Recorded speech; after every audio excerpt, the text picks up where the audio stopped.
Ano? Pili ka. Baba o taas? Ay, init ng panahon ah. Puro naman isda naman dito.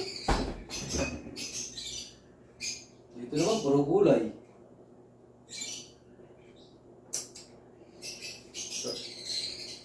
Sarap sana ng palamig ngayon. Wala naman dito eh. Wala man lang ice cream eh. Sarap sana kumain ng ice cream ngayon eh. Ben, Oh, ano nga mo dyan sa rin? naghanap ako ng ice cream. Wala namang ice cream dito eh. Gusto mo kumain ng ice cream? Oo.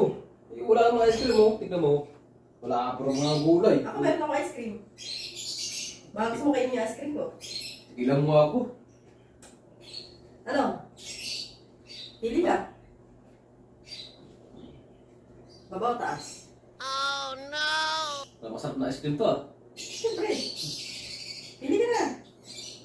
Paras masarap yan. Pwede mo ba tikman? Oo naman. Ano? Baba o taas? Sarap nito ah. Yung sa taas ah. Paras masarap yan. Oh, pwede mo tikman? Oo naman. Tignan mo. Sarap na. Wait. Ano pa? Mali ba yan? Oo, mali flavor yan. Sa taas naman, tignan mo sa taas. Dito. Oo. Ito, apple flavor to. Sarap din ah. With gatas ah. Oo, siyempre. Ano? Anong gusto mo? Pares masarap pa nun. Sige na, kainin mo na. Pili ka na. Amili na ako. Oo. Dito sa mani. Mas masarap mani eh. May mani eh. Sige, kainin mo na. Yan. Oo. Sarap yan, no? Sarap ka ito. Ayun na pili mo. Oo.